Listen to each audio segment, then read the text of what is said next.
Arrancamos con el tema de hoy. Ahí estoy buscando el programa. Les acabo de mandar un mail, no sé si les llegó. Por favor, al que no le llegó, avise, porque significa que no está en la cadena de mails. Guarden un segundo, estoy buscando el programa.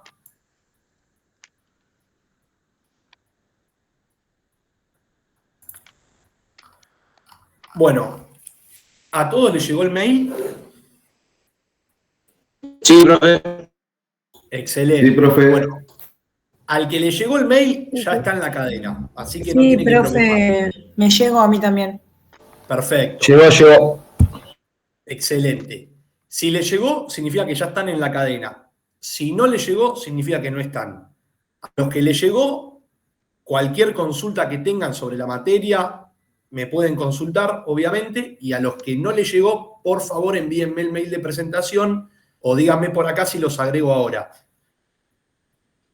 Bueno, vamos a empezar con la clase de hoy. Vamos a hacer un breve repasito de la clase anterior. La clase anterior dimos la unidad 3. La unidad 3 son los derechos políticos.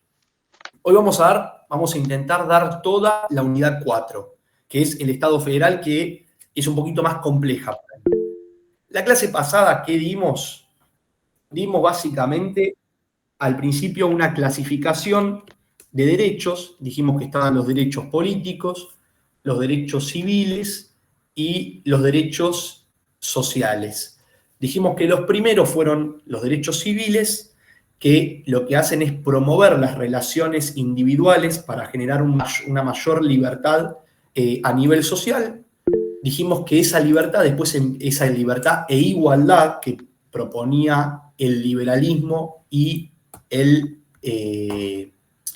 sistema republicano, aguárdenme un segundo, y el sistema republicano empezó a fallar en el plano fáctico, en el plano real, porque no existía esa igualdad. Si bien había igualdad ante la ley, no había una igualdad total, porque había un grupo que dominaba a los otros. El grupo que dominaba era el grupo industrial, por así decirlo, era el empleador. Y el grupo dominado era el trabajador. Entonces, para desequilibrar esto y equipararlo entre las partes, surgen los derechos sociales. Los derechos sociales son básicamente los derechos laborales, los derechos del seguro médico, los derechos del seguro del trabajo, los derechos de la previsión social, que es decir, la jubilación, que sirven para defender a una de las partes. ¿A cuál se tiende a defender? A la parte débil. ¿Cuál es la parte débil?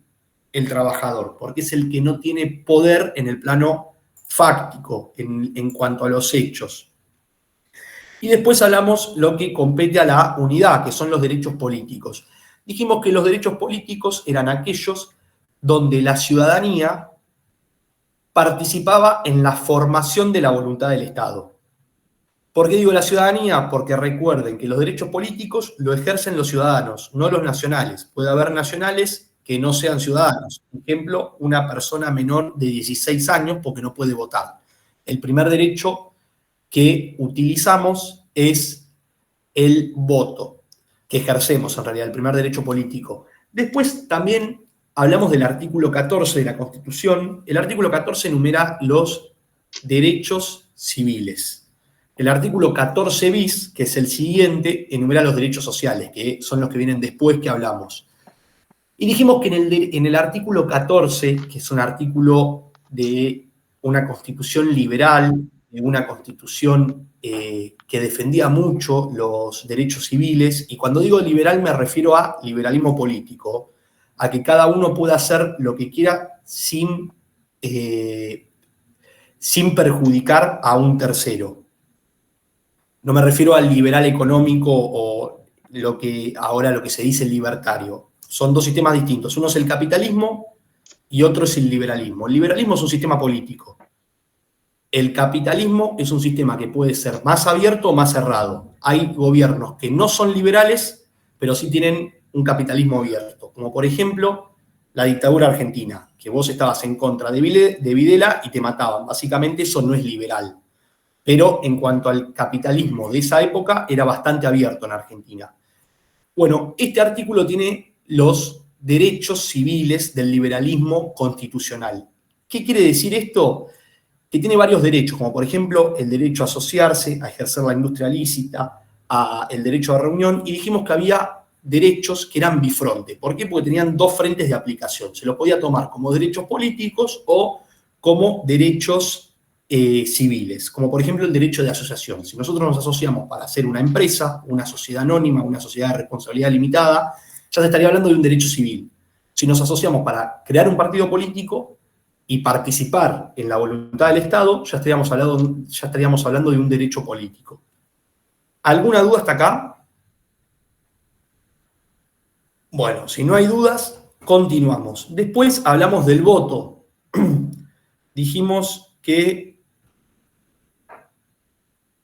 Ahí, Leonardo, estoy mirando lo que me mandaste, ya te agrego a la lista. Aguárdeme un segundo. Bueno, dijimos que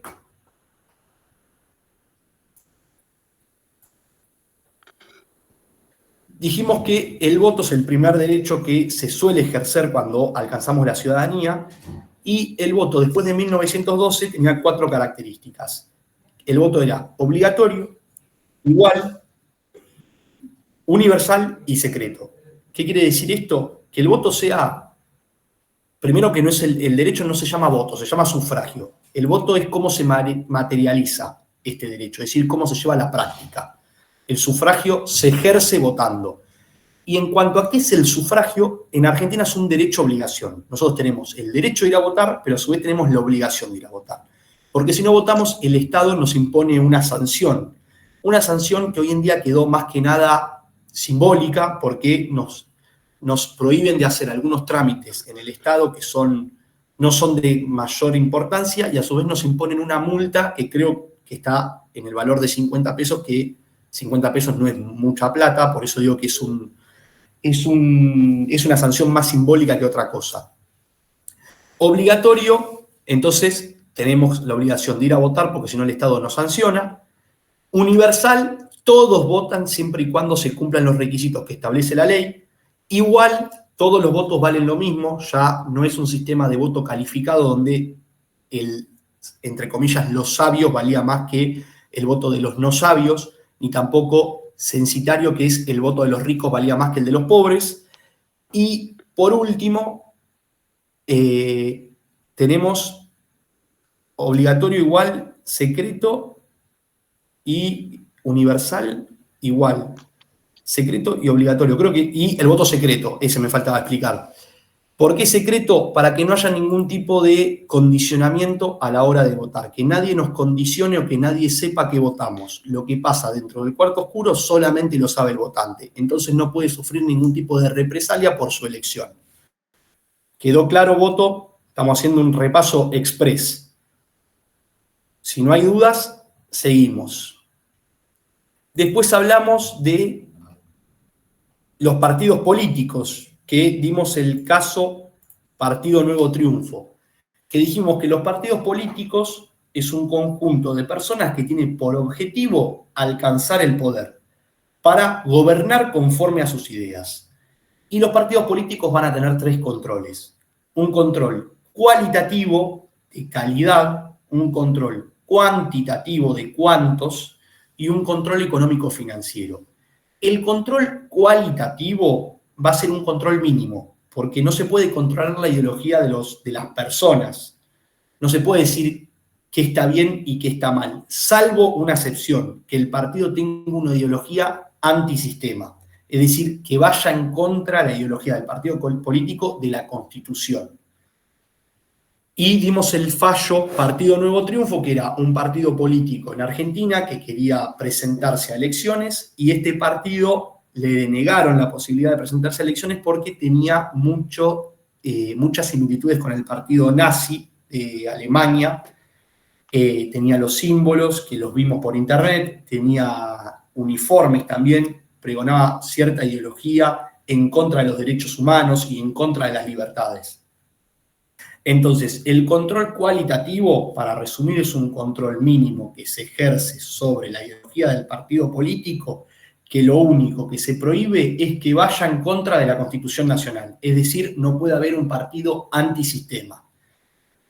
Después tenemos el control cuantitativo, que eso va a depender de la cantidad de afiliados que tenga el partido político para saber en dónde se va a poder presentar ese partido político. Si tiene pocos afiliados, solamente va a poder presentarse a nivel municipal. Si tiene algunos afiliados, se va a poder presentar a nivel municipal y provincial. Y si tiene muchísimos afiliados a lo largo del país, se va a poder presentar a nivel nacional, municipal y provincial, a nivel de los 3 estados, que eso es lo que vamos a ver hoy, que es el federalismo. Después hablamos del sistema electoral. Dijimos que en Argentina hay cuerpos colegiados. Cuerpos colegiados son aquellos donde están compuestos por varios integrantes. Esto es, por ejemplo, el Congreso de la Nación.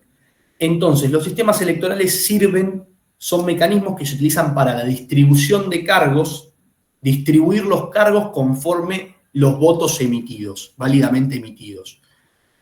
Son mecanismos que se utilizan para saber cómo se tienen que distribuir los cargos en base a la elección. Dijimos que a lo largo de la historia se fueron cambiando los sistemas electorales, hablamos de algunos. El primero fue el de lista completa. ¿Qué quería decir esto? Era un sistema bastante injusto porque aquel que ganaba por un solo voto se llevaba todos los cargos. Es decir, había una elección de diputados, había una elección de legisladores, como pasó la semana pasada, el fin de semana pasado en Cava, y ganaba la Libertad Avanza por un solo voto y solamente entraban legisladores de la Libertad Avanza, sin tener en cuenta la representación de otras partes de la población.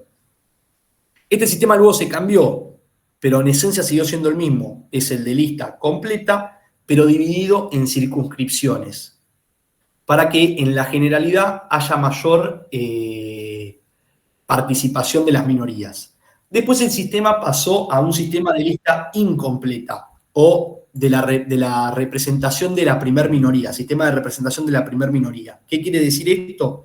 En la elección, el que gana se lleva las 2/3 partes de las bancas, de los cargos.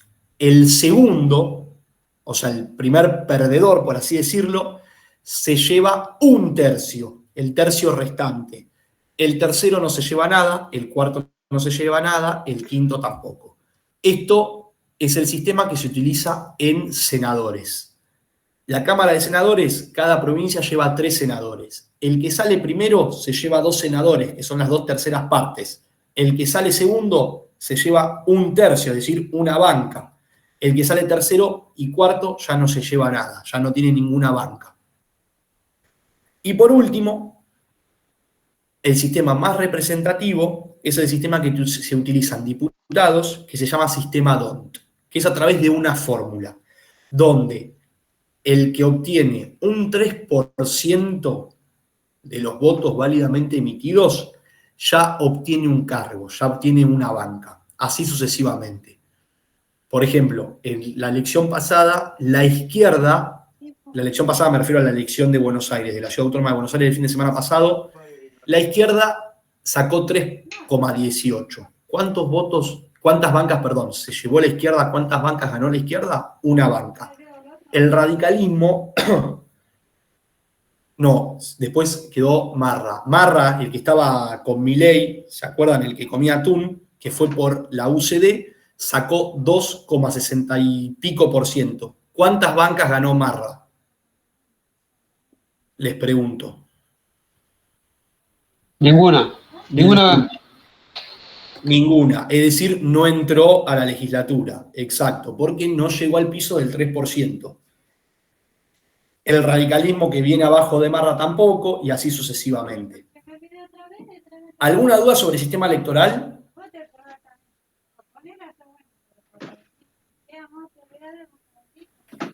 ¿Ninguna duda? Bueno, ahora agrego a Leonardo en la lista de mails y continuamos.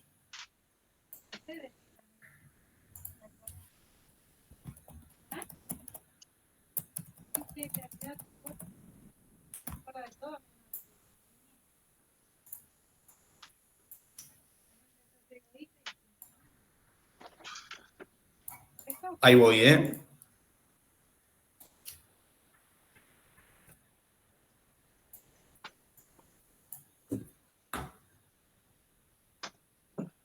Listo, Leonardo, ahí te agregué a la lista de mails.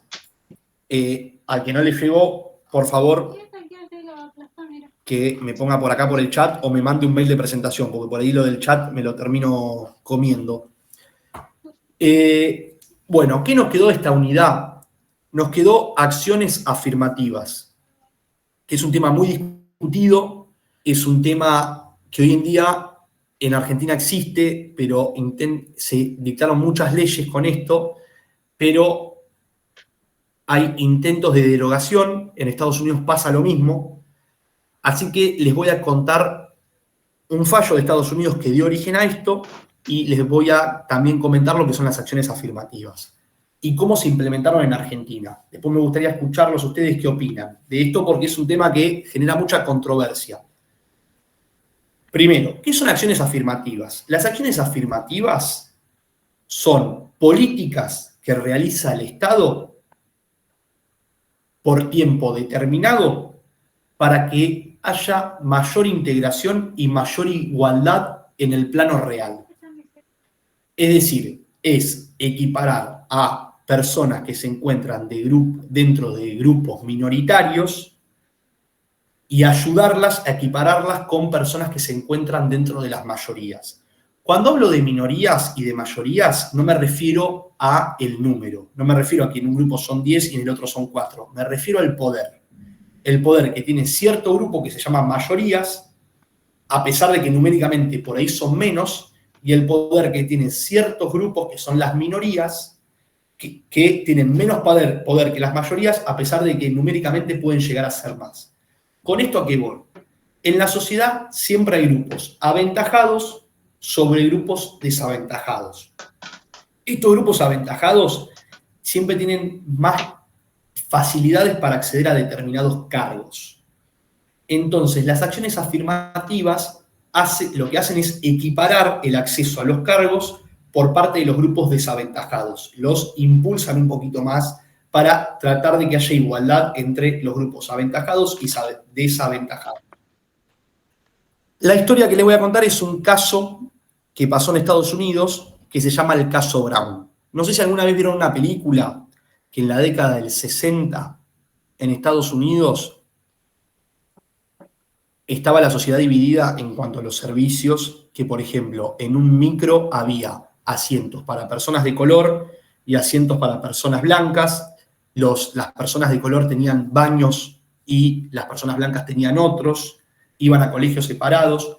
Bueno, la Constitución de Estados Unidos, como la Argentina, dice igualdad ante la ley, somos todos iguales ante la ley. ¿Qué pasa? Como había mucha discriminación contra el afroamericano en Estados Unidos,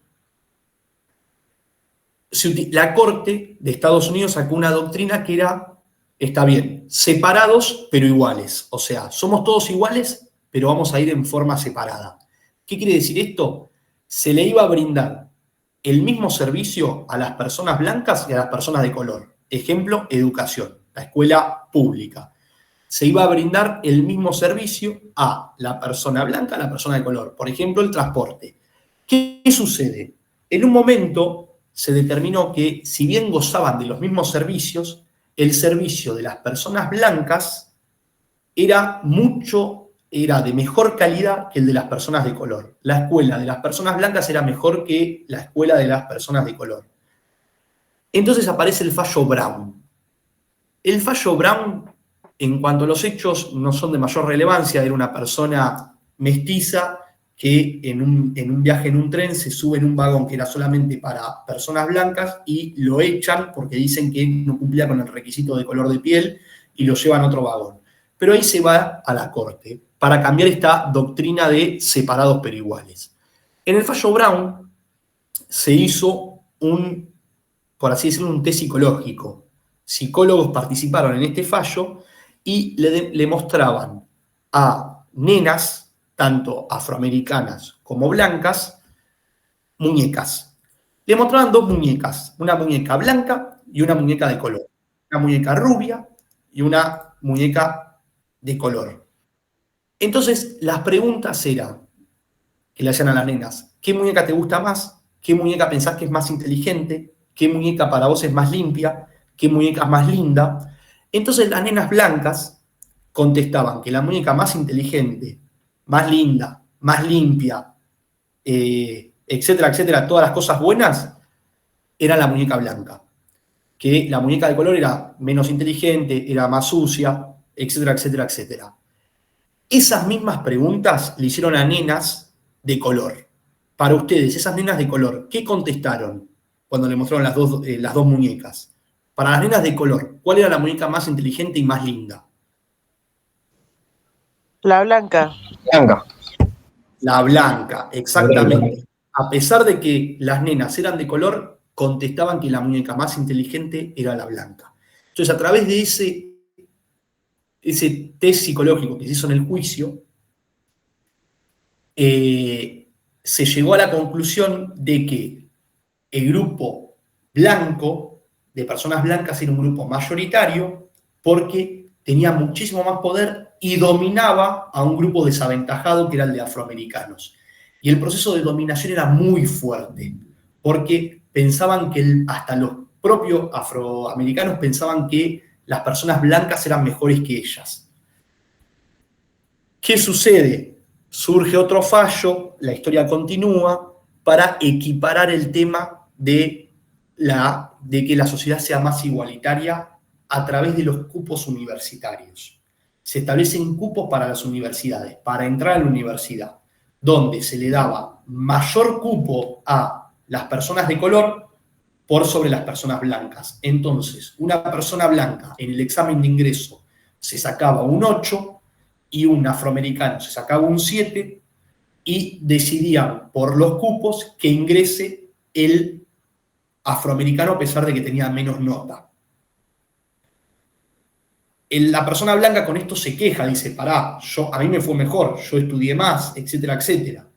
Entonces empezó a discutir el tema de los cupos. Estos cupos, estos famosos cupos, son las acciones afirmativas, que son políticas que hace el Estado para igualar.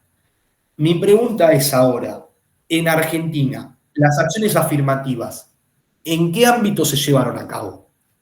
Porque acá problemas con los afroamericanos no hay, porque no hay muchos afroamericanos tampoco, no hay muchas personas descendientes de África que vivan en Argentina, que es América. ¿Qué pasaba? ¿Cuál era el grupo aventajado y cuál era el grupo desaventajado en Argentina? Cuando solo se votaban los hombres y empezaron a comprar las mujeres. Vas por ahí, o sea, no dijiste los dos grupos. No era, o sea, esto hoy en día sigue estando vigente. El grupo aventajado en Argentina se consideró que era el hombre, que tenía más poder que la mujer. Entonces, en el artículo, si no me equivoco, 38 de la Constitución Argentina, con la reforma del 94, se agregó, ahí lo estoy buscando, el tema de las acciones afirmativas. El artículo 37, perdón, va a decir, esta Constitución garantiza el pleno ejercicio de los derechos políticos con arreglo al principio de la soberanía popular y de las leyes que se dicten en consecuencia. El sufragio es universal, igual, secreto y obligatorio. Eso lo dimos en la clase pasada. El segundo párrafo dice, la igualdad real de oportunidades entre varones y mujeres para el acceso a cargos electivos y partidos se garantizará por acciones positivas en la regulación de los partidos políticos y en el régimen electoral. Acciones positivas y acciones afirmativas son sinónimos. Entonces, las acciones afirmativas o positivas en Argentina se utilizan para equiparar las desigualdades que hay entre el hombre y la mujer. Esto fue avanzando. Después se crearon más leyes de cupos. La primera ley de cupos fue que el 30% de los cargos deberían pertenecer a las mujeres. Es decir, en una lista, cuando nosotros votamos, 30% tenían que ser de mujeres, el resto de varones. Después, esa ley de cupos surgió la ley de paridad, que es 50 para las mujeres, 50 para los hombres. Hoy en día hay más leyes. La ley de cupo, ¿cómo se llama vulgarmente? ¿El cupo de las personas trans? Exacto. Hoy en día se extendió al género, no al sexo, a la ley de cupo trans. Entonces, mi pregunta para ustedes me gustaría escuchar su opinión. Esto de los cupos y de las acciones afirmativas siempre genera controversia, se está revisando en Estados Unidos, se está revisando en Argentina, y hay mucho discurso que va en contra del mérito, la acción afirmativa. Otro discurso dice que está bien que se utilicen porque genera mayor diversidad en la sociedad. Me gustaría escuchar la opinión de alguno de ustedes, si la quiere dar. ¿Qué opinan de esto? Que es un tema que se está discutiendo. Hola, buenas tardes. El tema de la inclusión también, ¿no? Con chicos, ponele, a sordomudos o Claro, eso también está. sí, el de discapacidad también está. También está. Bueno, ahí creo que Iván y Leonardo iban a dar su opinión. No sé qué quiere arrancar. Buenas tardes. ¿Cómo andas, Iván? Bien. Yo creo que no tiene que ver con una cuestión de género, sino con una cuestión de meritocracia, más que género. O sea, vos decís que estás en contra de las acciones afirmativas, digamos, que no te parecen que fomenten la meritocracia. No fomenta la meritocracia para mí. Para mí la meritocracia tiene que ver con otras cuestiones y quién se lo gana de manera, sea el lugar que sea, ¿no? Se lo gana a través del mérito y no por una cuestión de género. Cada cual con su cuerpo hace lo que quiere y es como es. Pero para un cargo en lo laboral tiene que ver más que nada para mí con la meritocracia. Claro, con la capacidad, digamos. El más capaz es el que tiene que ganar. Sí, porque puede haber, en un cierto lugar puede haber 8 mujeres que son más capaces que 10 varones juntos. No tiene nada que ver con el género, no tiene nada que ver con... Tiene que ver con la meritocracia, con la capacidad para ejercer cierta función. ¿Vos, Leonardo, ibas a decir algo? Mirá, creo que si la Constitución dice que somos todos iguales ante la ley, o somos todos iguales en particular, no tiene por qué haber acciones afirmativas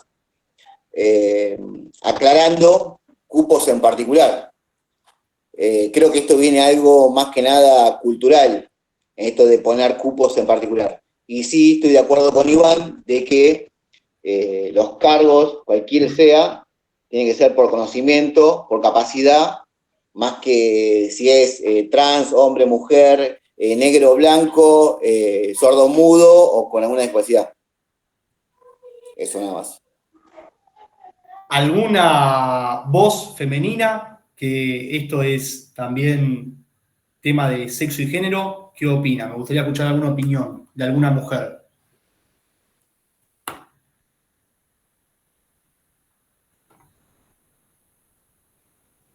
Ninguno quiere, hombre también, pero nadie quiere opinar más nada.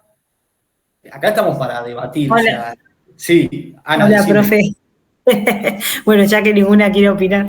Yo creo que igual, por un lado, está bueno eso lo de... Interrumpo un segundo, Ana. Acá son opiniones, no se evalúan las opiniones. Cada uno puede opinar lo que quiera. No hay opiniones que estén bien y que estén mal. Las opiniones son propias. Esto lo aclaro por si alguno tiene miedo a opinar. Sí, Ana, ¿qué ibas a decir? Sí, está bien. No, profe, lo estamos viendo en un montón de materias. También tenemos una materia de vulnerabilidad social y estamos hablando acerca de esto de lo del género y todo. Y yo creo que si no hubiese tampoco esa ley de cupo laboral trans o, como decía mi compañero Damián, lo de que tienen que sí o sí aceptar gente con diferentes discapacidades, no estaría más allá del mérito, esas personas quedarían fuera. En el caso de esto de la ley de cupo laboral trans, lo vivo muy de cerca. Tengo mi hermana, y mi hermana, gracias a esa ley, después de que se llevó a cabo, pudo conseguir un trabajo. Anteriormente estuvo años buscando y la discriminación que sufrió y todo, no pudo, no podía acceder. Claro. Y hoy en día ocupa un cargo en IOMA. Claro, bueno, muy bien, claro, eso para esos grupos desaventajados ayudó mucho el tema de la ley de cupos. Claro, le dio una oportunidad, porque si no, tiraba currículum en todos lados y no. También para las personas con capacidades diferentes. También. Porque se les hace más por ahí es más, te generan más dudas al momento de emplear a una persona ciega o sordomuda, que puede ser igual o más capaz que una persona que no tenga ninguna discapacidad. Claro, yo eso quería opinar, precisamente. Sí. ¿Me escuchan? Sí. Sí. No, tuve que salir y volver a entrar porque no se me escuchaba. Yo en realidad también pensaba eso, de que si un empresario particularmente tiene que contratar a 10 personas, no va a contratar a una persona por gusto o con capacidades diferentes. Porque obviamente siempre piensan en la economía nomás, ¿no? Entonces ahí ya está la discriminación, pero de todos los puntos de vista que lo veas, hay discriminación existente, porque si uno pone también un porcentaje de que entran blancos, negros, con capacidades diferentes o demás, también estás discriminando. Bueno, sí, muchas veces como dice Yamila también, no solamente en lo económico, sino en lo que la persona rinda. Claro. El trabajo tiene que salir y capaz no le van a tener la paciencia a una persona con discapacidades diferentes. No van a estar pensando en la inclusión. Esto de la discriminación que dice Yamila, muchas veces a las acciones positivas o afirmativas se la llama como discriminación positiva o discriminación inversa. Discriminar al no discriminado, por así decirlo. Claro, pero en realidad desde el punto de vista que lo veas también es inclusión. Claro. Si me preguntan a mí, yo estoy a favor. Sí, Iván. Igualmente la exigencia de los cargos tienen que ser cargos dependientes del Estado, no en lo privado. Sí, la mayoría, las leyes se aplican para la esfera pública. Son políticas que se aplican dentro del Estado. En principio, a una empresa se la puede sancionar si se demuestra que hay una discriminación totalmente arbitraria, pero el tema de los cupos se aplican para el Estado. Yo igual también tengo entendido que empresas grandes, por ejemplo McDonald's también. Sí, hay casos. Les voy a contar ahora el caso Fredo, que es sobre un sector privado, es la heladería, no sé si la conocen, la heladería Fredo, sí. Que publicaba lugares de trabajo para que la gente presente currículum y sean contratados.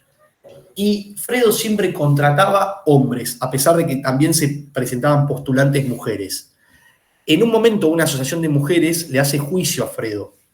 Entonces, Fredo dice que no es discriminación, que ellos contratan hombres porque los hombres tenían más capacidad de trabajo para agarrar baldes de helado que eran pesados, para hacer tareas de fuerza, tareas que exigían el cuerpo.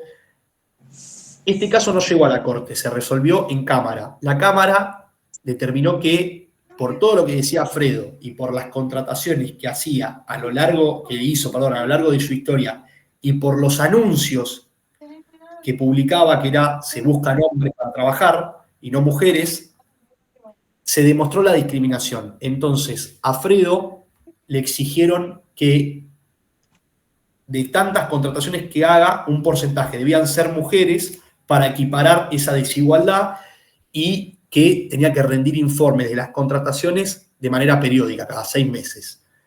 Por eso también se aplica en el ámbito privado, pero está más destinado a lo público. Voy a hacer un comentario. Sí. Una vez, no sé cómo salió la charla, un radiólogo me dijo que es una profesión mayormente de hombres, por ejemplo, los radiólogos. ¿Por qué?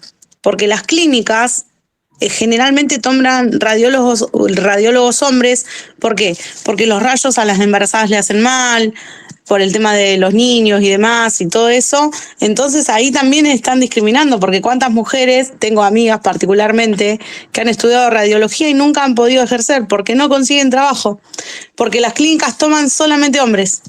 Claro, no sabía ese dato de los radiólogos, pero sí. Si te pones a pensar, es muy lógico también. Sí. Muchas veces pasa esto y las acciones afirmativas están para corregir estos problemas. En cuanto a las opiniones, son políticas que son muy discutidas. Porque yo prefiero trabajar con hombres también.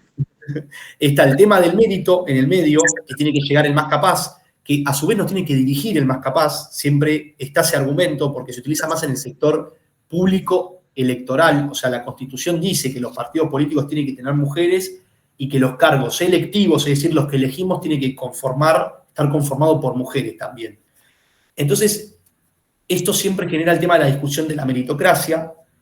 Yo me inclino a favor de las acciones porque creo que siendo mujer es más difícil que un hombre te reconozca el mérito en cuanto a la política. Por ejemplo, sobre todo las primeras mujeres que se metieron en política, no sé, la primera abogada, por ejemplo, recibida de abogada, no la querían dejar ejercer porque era mujer. Y la mujer había sido totalmente capaz, había pasado la universidad, había aprobado todas las materias y demostró la misma capacidad o más que muchos Por mérito. hombres. Sí. Claro, y no la dejaban ejercer. Entonces es muy difícil muchas veces lograr el mérito siendo del grupo desaventajado por sobre el grupo aventajado. Es muy difícil muchas veces lograr que sos muy capaz si perteneces a un grupo desaventajado. Es muy difícil lograr que sos capaz, que sos capaz teniendo alguna discapacidad porque estás encasillado en ese grupo. ¿Se entiende mi pensamiento? Sí. Por eso yo me inclino a favor. Entiendo, y por eso también quise comentarles esto, porque es un tema muy discutido, porque también está el tema de la capacidad, el que no nos tiene que dirigir una persona en base a su sexo, sino en base a lo que sabe y en base a lo que puede hacer mejor por el país. Pero bueno, ¿alguien tiene alguna opinión? El sector femenino se demostró más a favor de las acciones. ¿Alguien tiene alguna opinión? Como les digo, acá no se evalúan opiniones, acá estamos para discutir, siempre dentro del marco del respeto, pero estamos para discutir porque con la discusión también se generan nuevas miradas, nuevos puntos de vista y se aprende mucho. Lo que yo digo lo dice el libro. No es que yo esté en contra tampoco, no es que yo esté en contra de todo, ¿no? Tampoco. No, ya sé. No, voy a aclarar una cosa. Los que hablaron del mérito, me imagino que no son extremistas, y yo tampoco, que hablé más a favor, tampoco soy extremista. Muchas veces se utiliza cierto abuso con el tema de los cupos. Muchas veces se especula con eso, sobre todo en Argentina. Siempre hay abuso de las cosas. Las cosas en Argentina muchas veces tienen buenas intenciones, pero generan abusos después. Cuando se banalizan, pierden su objetivo.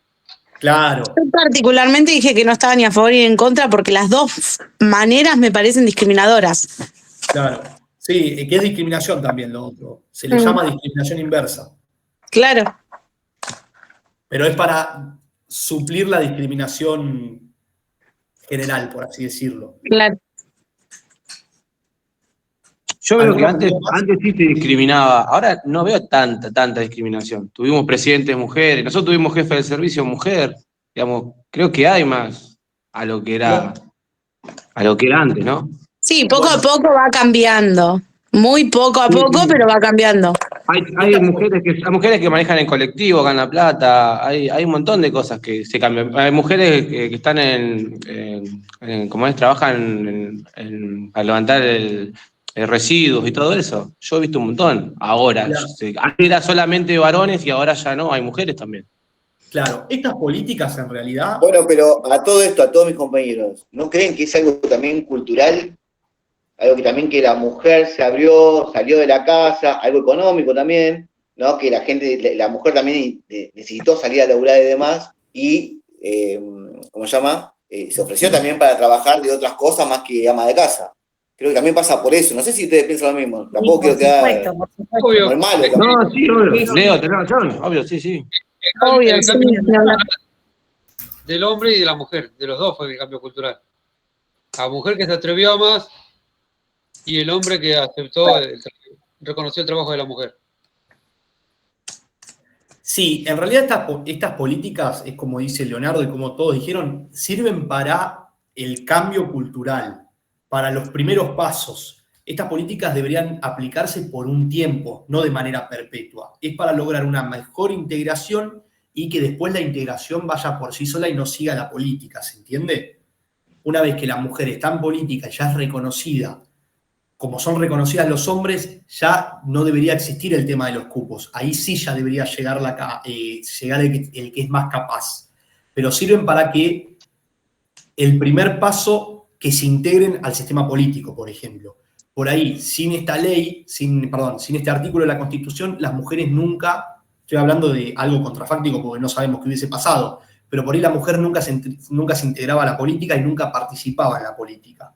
¿Se entiende? Sirven para el cambio cultural. Los cambios son realistas. Sí, también hay una realidad. Primero viene el cambio cultural y después viene la ley. La ley legisla en base a la cultura del momento. No, la ley nunca va más adelantada del cambio cultural. Nuestro trabajo particularmente es muy machista, ¿no? Y es como que yo llevo 13, 14 años de servicio y veo que estos últimos 3, 4 años ha dado un vuelco increíble con el tema de puestos, de cargos y demás por capacidades. Sí. Sí, dicen que ahora el Estado se está equiparando bastante en cuanto a los cargos jerárquicos. Exacto. Sí, antes no se veía, hace 3, 4 años atrás no se veía. Sí, he escuchado eso. Sí, antes, imagínense en la época de nuestros abuelos, por eso, sirven para el cambio cultural. Después, una vez que está ya acentuado el cambio, tiene que llegar el más capaz, creo yo, eso no lo discuto. Pero se tiene que abrir la puerta primero para que la persona que pertenece a un grupo desaventajado tenga la posibilidad de demostrar su capacidad y de poder ingresar al sistema. ¿Alguna duda respecto de esto? No sé si alguien quiere agregar algo más.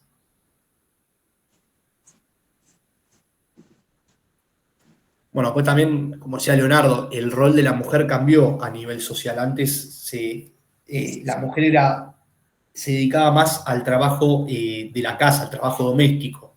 Ahora, por diversas circunstancias, entre ellas también económicas, a la mujer se le exige el trabajo, no doméstico, sino el trabajo de oficina o el trabajo empresario y demás. Y el hombre, obviamente, también participa en el trabajo doméstico.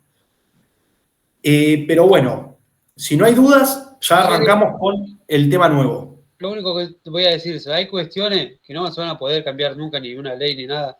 Que cuando una persona tiene que hacer fuerza para levantar una bolsa de cemento, el físico del hombre no es el mismo que el de la mujer. Sí. Por más que quieramos poner una mujer, no lo vamos a poder cambiar. Es discutible. Está bien. Sí, pero usando la inteligencia podemos levantar esa bolsa de cemento igual. Claro, hay hombres que no levantan una bolsa de cemento. Y hay mujeres que fuimos criadas por padres y levantábamos la bolsa. Claro, a ver, la dividimos en 3 baldes y la llevamos igual que ustedes, o sea, sí. Es usar la inteligencia. Obvio. Por ahí sí. Bueno, pero sigo pensando. Bueno, si quieren, seguimos con la nueva bolilla. Me gustó mucho, igual que se hayan prendido en el debate. ¿Quieren arrancar por la unidad 4? Mejor. Bueno, la unidad 4 es Estado Cambiamos federal. el tema, profe. No, me gustó la discusión. Me gustaron las opiniones de las dos partes. Y después el consenso que generamos, la conclusión entre todos. Del cambio social. Bueno, volvemos a la materia ahora. Vamos a arrancar por la unidad 4, que es el Estado federal. El Estado federal. Nosotros en la primera clase hablamos de cómo estaba dividido el país, el poder en el país. Hablamos de que el país se dividía horizontalmente por el sistema republicano. El poder está dividido en 3, de manera horizontal: poder legislativo, poder ejecutivo y poder judicial. Y hablamos del sistema federal, que dividía al poder de manera vertical en Estado nacional, Estado provincial y Estado municipal. O sea, son sistemas para dividir el poder, básicamente. Y hoy vamos a hablar del federalismo. Antes de hablar del federalismo, les voy a contar las formas de Estado que hay, en base al poder, cómo está distribuido. Porque siempre se podría decir que hay 2 tipos de fuerza. Una fuerza que tiende a tirar el poder para adentro, para concentrar el poder, y otra fuerza que tiende a descentralizar el poder, a llevarlo para afuera. Entonces, a través de esto vamos a tener 3 clases de Estado. Nosotros tenemos el Estado federal. Argentina adopta el Estado federal, que es el intermedio. No es ni tan descentralizado ni tan concentrado el poder. Les pregunto a ustedes, ¿cuál es el tipo de Estado de mayor concentración del poder? En Argentina, para darles una pista, hubo una guerra para ver qué tipo de Estado se decidía. Por un lado estaban los que querían un país federal, por el otro lado estaban los que querían la otra forma de Estado. Una guerra unitario. Estado unitario, como dice Diego. Entonces, tenemos al Estado unitario, que es el que más concentración de poder tiene, Estado federal, que es el Estado intermedio, porque tiene el poder descentralizado, y el Estado confederado. Lo voy a escribir acá, que es en la máxima descentralización. Vamos a arrancar primero a definir el Estado unitario y después vamos a hablar de la diferencia entre Estado confederado y federado. El Estado unitario es el Estado que tiene la mayor cantidad de concentración de poder. ¿Por qué? Porque hay un solo Estado que ejerce un solo poder. Ese poder puede estar dividido de manera horizontal, pero hay un solo poder, hay un Estado nacional nada más. Después, el territorio está dividido para que haya una descentralización administrativa, que el Estado llegue a todos lados. El ejemplo de un Estado unitario es Uruguay. Uruguay es un Estado unitario, está solamente el Estado nacional, pero el poder está descentralizado de manera administrativa. ¿Por qué? Para que el poder no solamente, para cuando tenés que hacer un trámite, no solamente tengas que ir a Montevideo si vivís en la otra punta del país. Usted me va a decir, sí, pero hay intendente ahí. Sí, hay intendente. Pero el intendente no tiene la capacidad de tener una constitución para su ciudad, no tiene la capacidad de sancionar leyes, como en nuestro caso serían las ordenanzas municipales, con el Consejo Deliberante. Hay un solo Estado, que el poder del Estado está dividido en tres: ejecutivo, legislativo y judicial, pero hay un solo Estado en sí. Julio. Después hay descentralizaciones territoriales administrativas, para que el Estado llegue a todos lados. ¿Se entendió Estado unitario? ¿Sí? Ahora vamos al Estado federal y el Estado confederado. Vamos a arrancar por el otro polo, por el polo opuesto, que es el confederado, el de máxima descentralización. El Estado confederado son un conjunto de estados, muchos estados, soberanos e independientes. Estos estados se unen por un pacto. El pacto por el cual se unen básicamente consiste en un pacto económico y un pacto de protección. Estos estados que se unen a la confederación, que le vamos a llamar estados miembros, que son soberanos e independientes, tienen dos derechos en relación al pacto. Tienen el derecho de nulidad, decir que una ley del pacto, un artículo del pacto, un derecho del pacto no se aplique a su estado, y tienen el derecho de secesión. Quiere decir el derecho de separarse del pacto, separarse de los demás estados cuando el Estado lo considere conveniente. Ahora vamos al Estado federal para demostrar las diferencias. El Estado federal son un conjunto, son muchos estados que son autónomos pero no soberanos. Ahí ya está la diferencia principal. Que van a estar unidos entre ellos por una constitución, no por un pacto. Que esa constitución, esa unión entre estados miembros, va a generar un estado mayor que los va a abarcar, que es el Estado federal. Y estos estados miembros, que los vamos a llamar provincias en nuestro sistema, no se pueden separar, es decir, no tienen derecho a secesión, ni tampoco tienen derecho a nulidad. Es decir, no pueden decir, acá el Código Penal no se aplica. Mendoza no puede decir, no quiero formar más parte de la Argentina porque no me conviene. Que muchas veces se dice eso, de que Mendoza y Córdoba se quieren separar. No lo puede hacer, porque eso es un delito. Y tampoco Mendoza puede decir, che, esta parte del Código Penal no me gusta, así que en mi provincia no se aplica, porque es una ley nacional. ¿Alguna duda respecto de estos tres estados? Bueno, la pregunta... Ejemplo, Estado Confederado, Estados Unidos, ¿puede ser?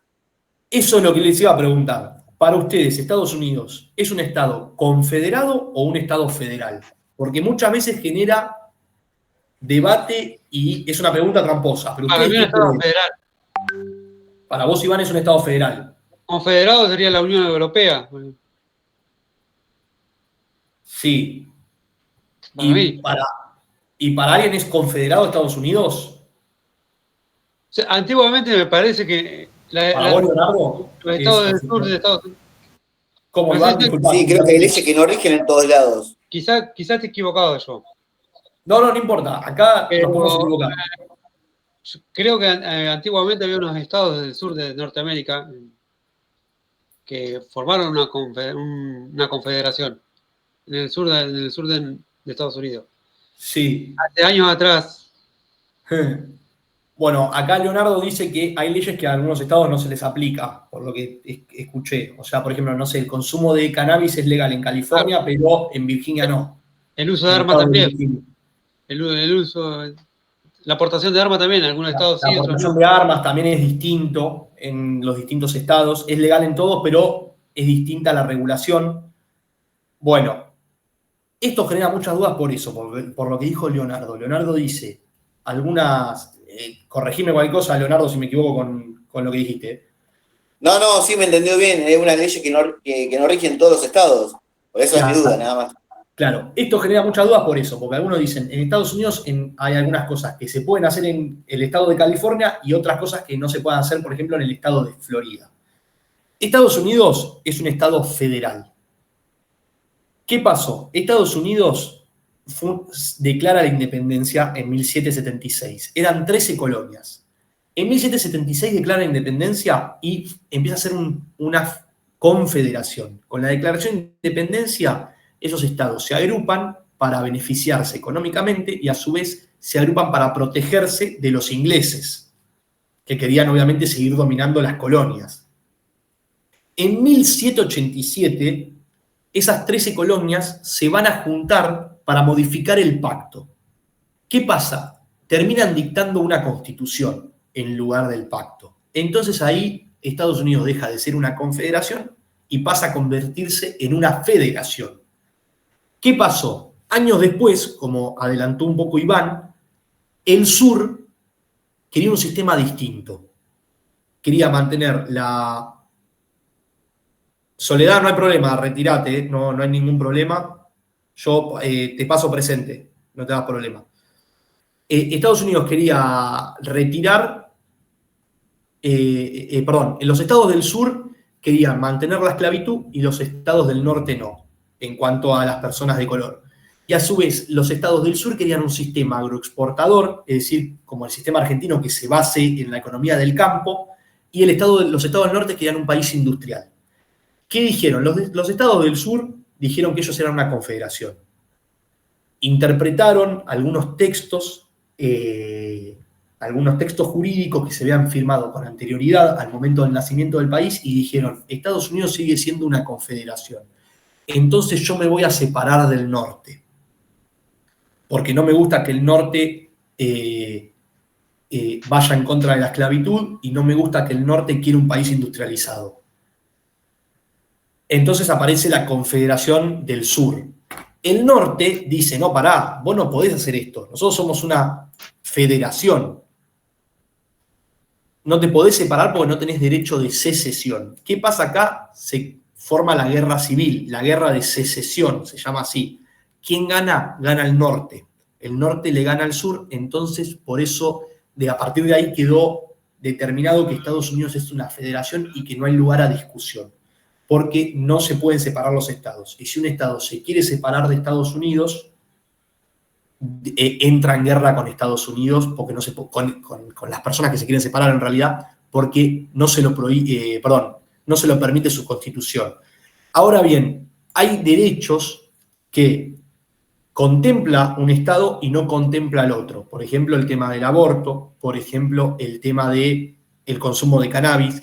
¿Esto por qué pasa? porque Estados Unidos es un país mucho más federal que la Argentina. Nosotros tenemos un solo código, el Código Penal, que se aplica en todas las provincias por igual. En Estados Unidos, cada estado tiene sus propias leyes penales. Entonces, por ahí vos vas a California y el homicidio es de 8 a 25 años, y por ahí vas a, no sé, a Florida, y el homicidio es una pena de 3 a 5 años, ¿se entiende?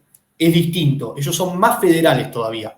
Nosotros tenemos leyes nacionales que se aplican en todo el territorio, como el Código Penal, como el Código Civil y Comercial, como la Ley de Contrato del Trabajo.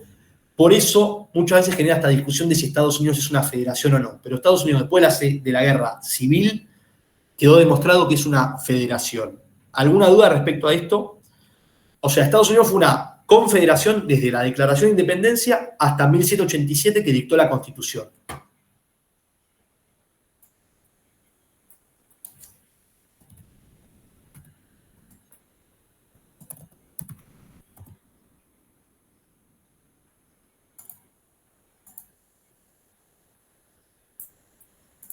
Bueno, si no hay dudas, continuamos.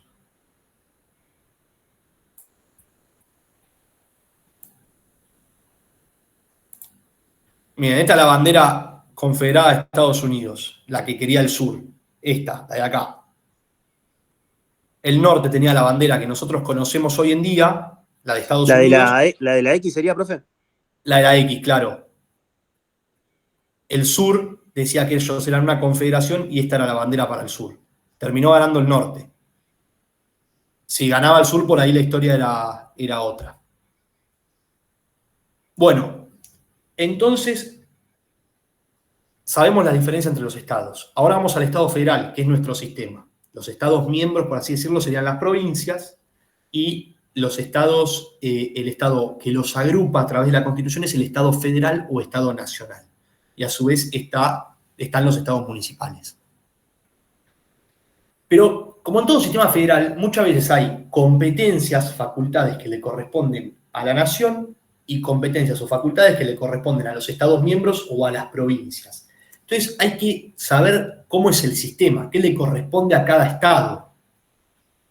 Hay un sistema que se llama separación de fuentes o separación de facultades, que la Constitución va a mencionar taxativamente todo lo que le corresponde al Estado federal y taxativamente todo lo que le corresponde a las provincias.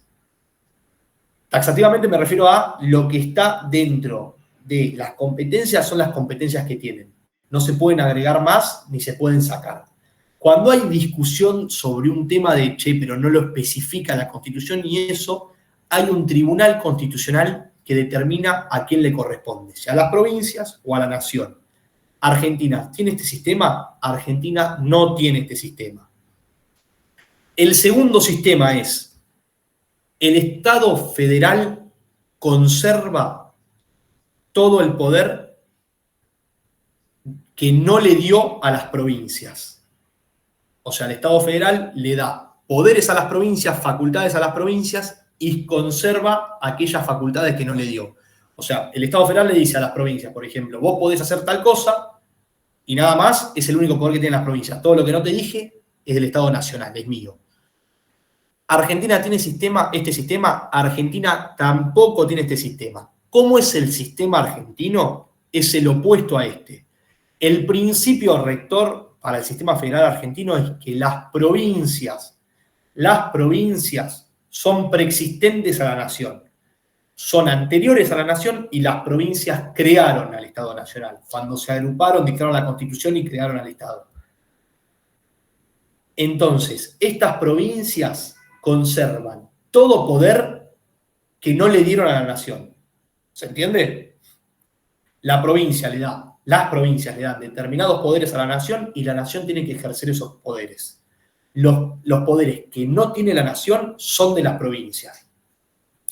¿Esto por qué es? Porque cuando se declaró la independencia de España, se empiezan a crear provincias, las provincias se entran en guerra por el sistema unitario federal, no había una discusión de cómo sería el Estado argentino, había una discusión de cómo debería ser el Estado argentino, pero no había una solución. Estaba la banda oriental en ese momento también, la banda oriental, que es lo que hoy conocemos como Uruguay, todavía no era Argentina. Esto lo aclaro porque Uruguay nunca fue parte de Argentina, y lo aclaro porque hace poco salió Colapinto a decir que Uruguay era alguna provincia y se armó un quilombo bárbaro. Uruguay después se va, las provincias se ponen de acuerdo y deciden crear la nación. Pero Buenos Aires, Santa Fe, Entre Ríos, todas esas provincias existían antes que la Argentina. Y en 1860, ¿qué hacen esas provincias? Se ponen de acuerdo y dictan la Constitución y crean la nación. Entonces el principio es, las provincias son preexistentes a la nación y conservan todo poder no delegado a la nación. Sabiendo esto, va a haber distintas relaciones entre las provincias y la nación.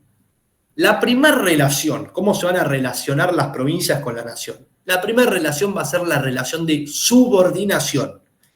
Va a haber una subordinación por parte de las provincias a la nación. Vamos a tener dos ordenamientos jurídicos. Están las leyes nacionales y las leyes provinciales. Está la Constitución Nacional y la Constitución de la Provincia de Buenos Aires. Todas las leyes provinciales y la Constitución provincial está subordinada a la Constitución Nacional. Es decir, tienen que respetar las leyes nacionales porque son de mayor jerarquía. Esto lo podemos ver en el artículo 31 de la Constitución, que el artículo 31, ahí estoy buscando la Constitución, dice, esta Constitución, las leyes de la nación que en su consecuencia se dicten por el Congreso y los tratados con las potencias extranjeras son la ley suprema de la nación. Ahí ya nos marca que la legislación provincial tiene que estar subordinada a la legislación nacional. La segunda relación que hay es la relación de participación. ¿Qué quiere decir la relación de participación?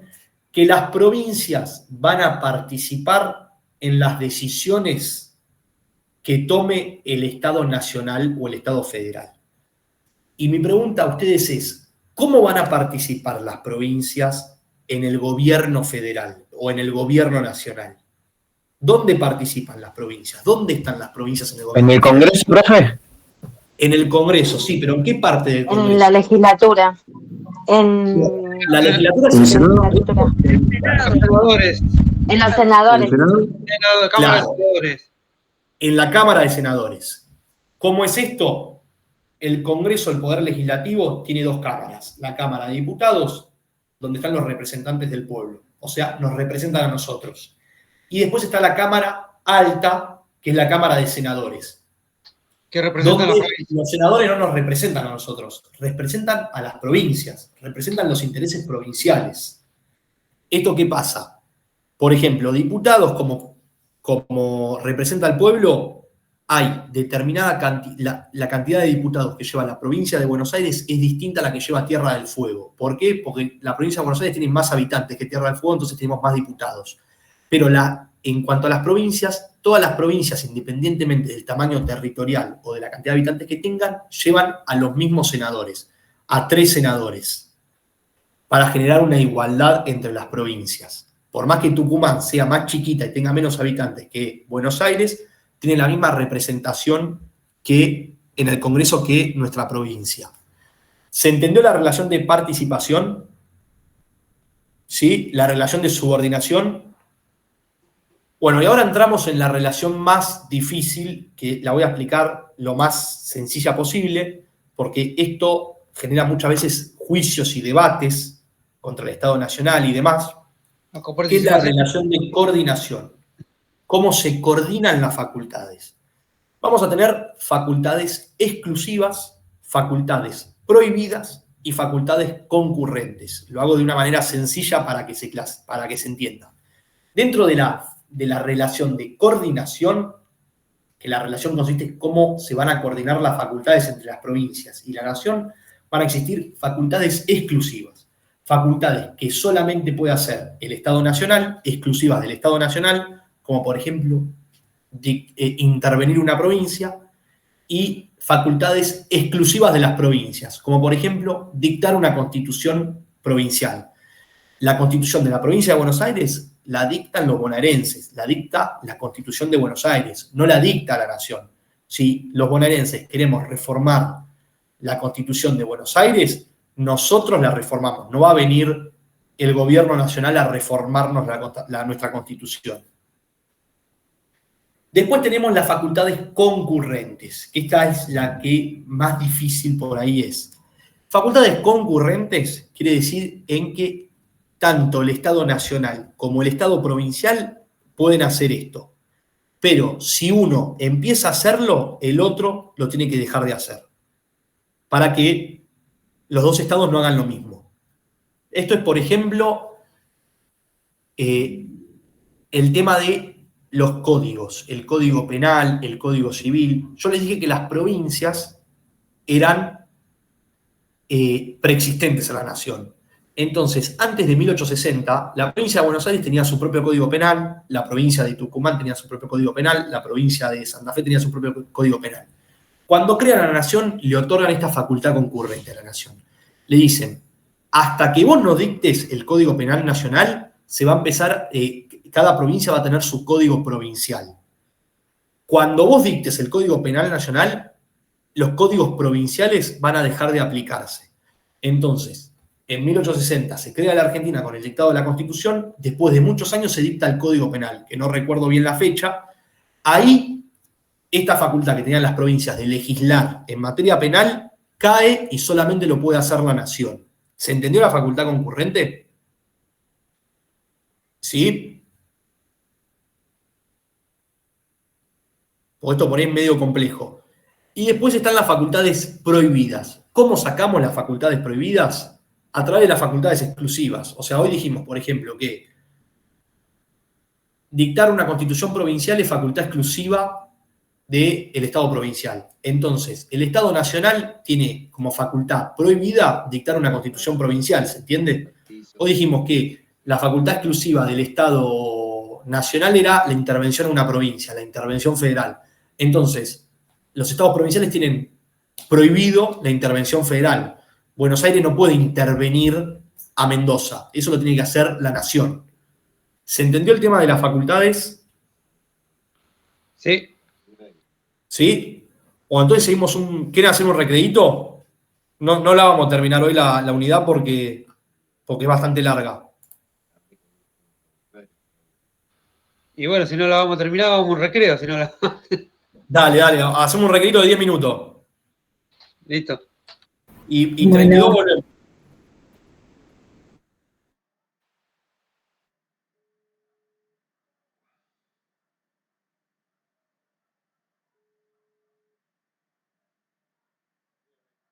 Ahí viste, hablé con Fernando, con el chante este.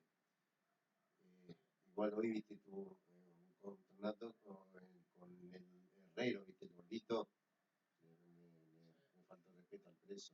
Y yo a mí me lugo a hablar conmigo, yo dije, bueno, bancame, yo voy a. Es algo que yo no quiero, no. Así que la quiero también. Y fui después, antes de venir, fui a hablar con Fermi, con Chanta. Crea conflicto con la población en sí también. Y Víctor Fernández me dijo que iba a sacar. Sí, pero, ¿qué pasó? Habló con el director, lo llamó y dice, mira, yo no lo voy a sacar, dijo el director.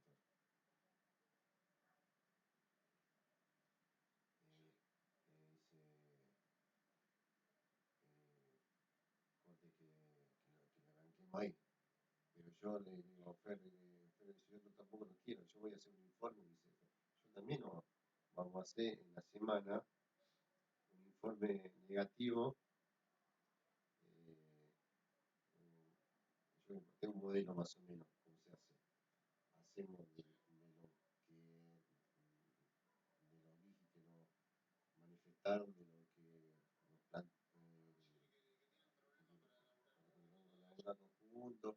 Aparte ya anteriormente en la causa anterior que se fue por un problema que manifestaron los compañeros, de la 23 también salió con un problema, de la 54. persona conflictiva y aparte una persona que trae problemas hacia sus pares, hacia lo interno y hacia los superiores. Y una vez que tengamos todo el informe ese, se lo elevo a González para el director, porque digo, se me manda de una.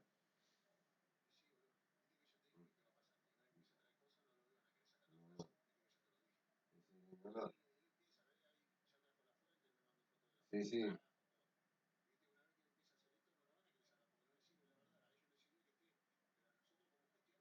No nos sirve a nosotros, porque porque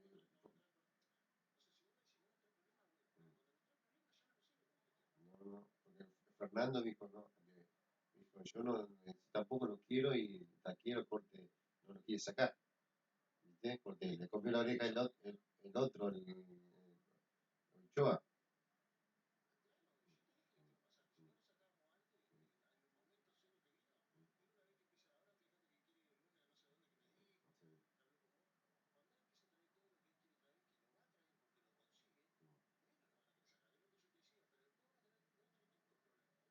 No, por eso antes, en esta semana tenemos que hacer el informe eso y ya con eso nosotros se lo elevamos al taquero y el taquero tiene que estar obligado, porque que si no lo saca es porque tiene el culo sucio también, porque así.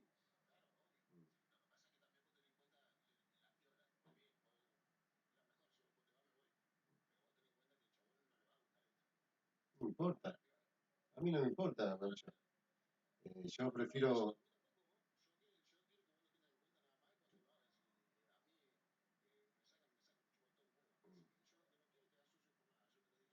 Por eso, yo también, por eso, ni Fer, nadie, nosotros queremos, estamos limpios, yo prefiero que me saque a la mierda, a mí, por irme bien, antes que irme sucio.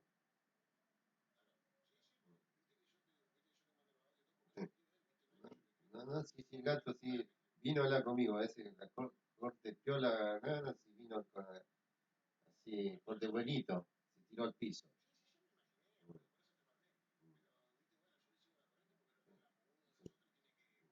Sí, sí, sí. Sí, sí, no.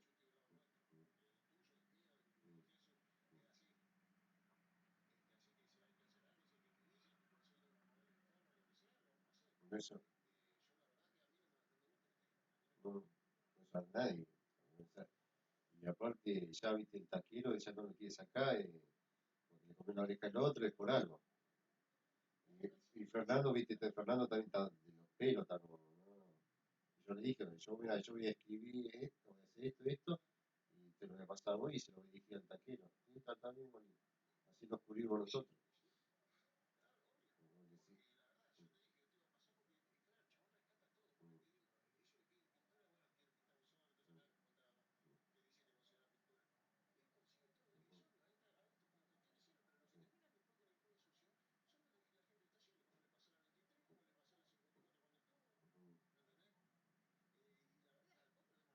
Sí, sí, no por eso.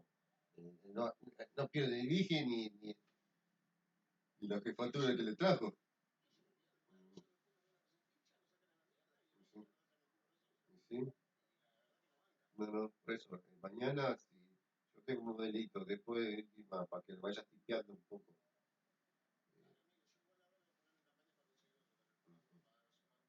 No, no, más o menos un poco de letra, así como tipeando y después se lo mando de una al taquero.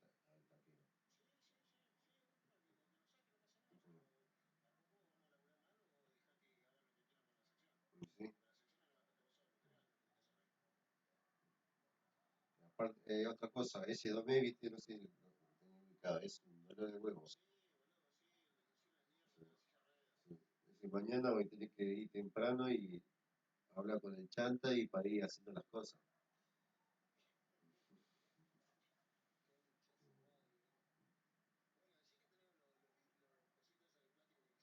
Sí, sí, el último voy con eso, voy sumando con el gato. Y durante la semana. Sí, sí. Yo después busco el informe así de última, más o menos. piano, una vez que tengamos todo el armadito, lo sacamos. Dale. Dale. Ya, voy, ya estoy.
Bueno, vamos a seguir un ratito más y después termina la clase.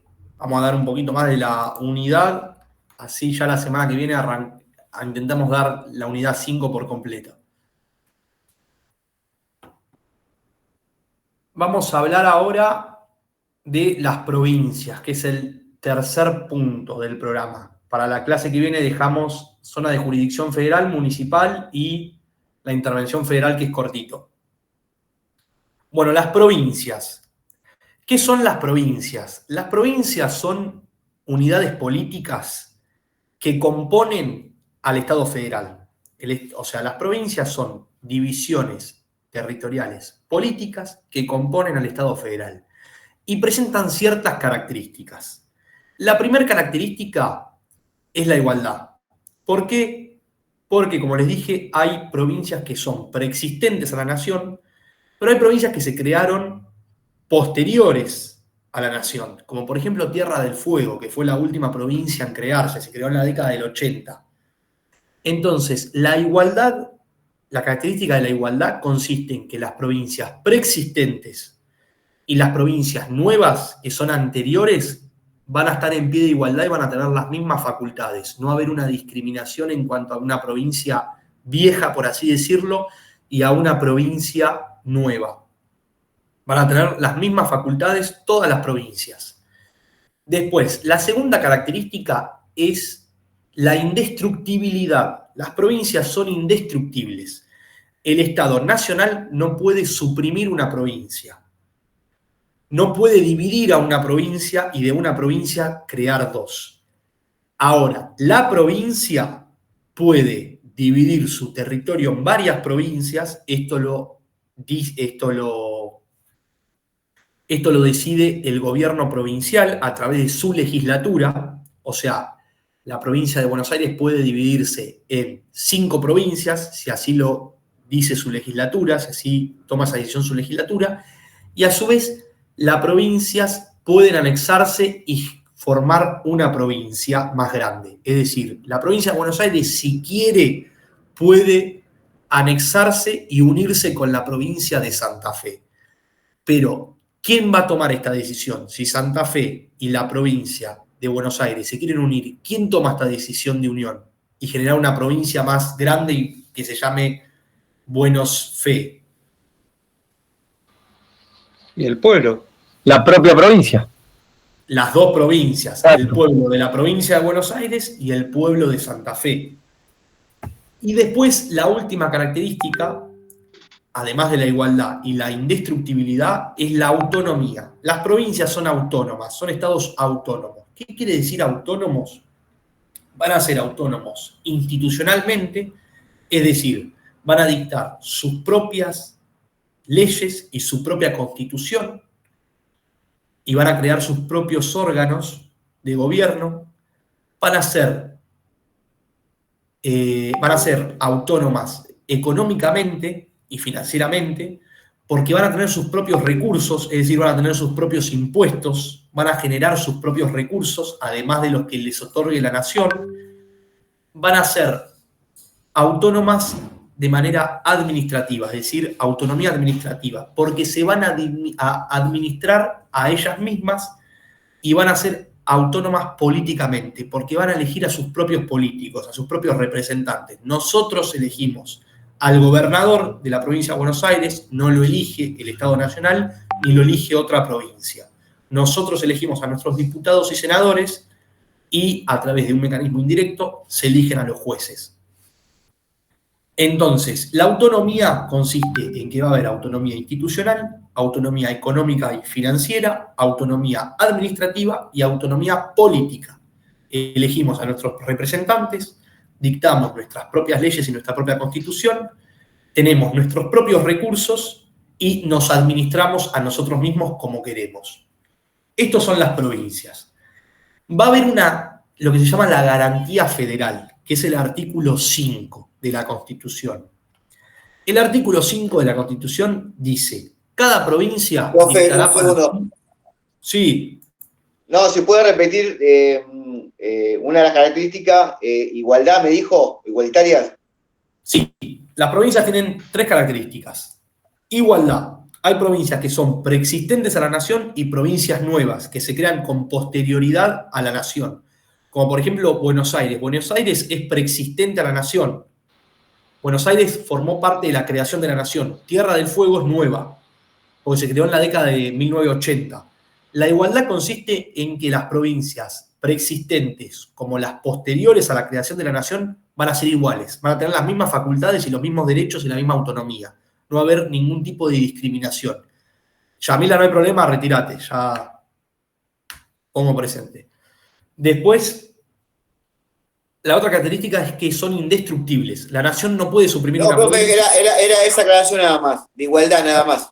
Si quedó claro con lo demás, ya era eso. Excelente. Entonces seguimos con el tema de la garantía federal y terminamos acá.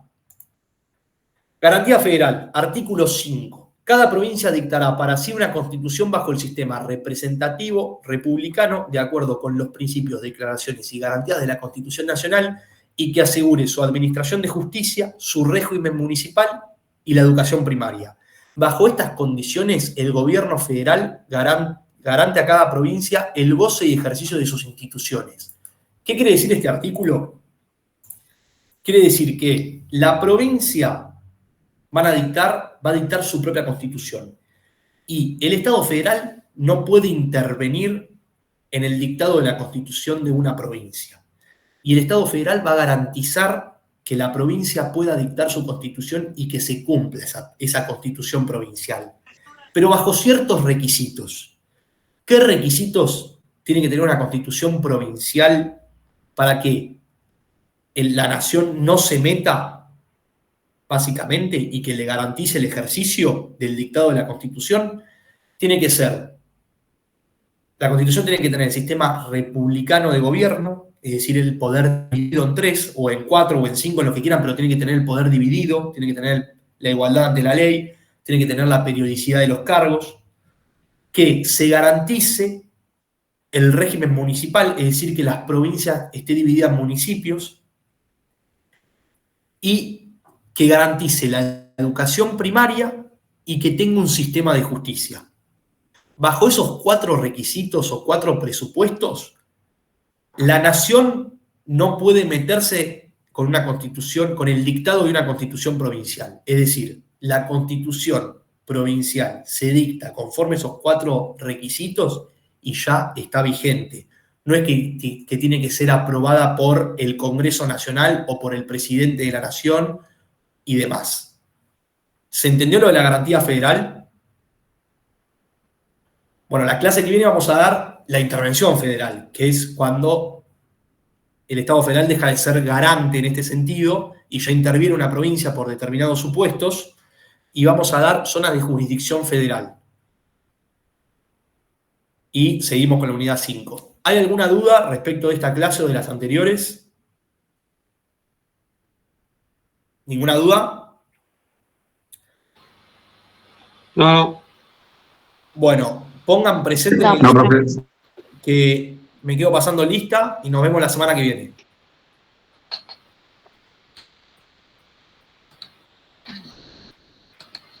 Buen fin de semana.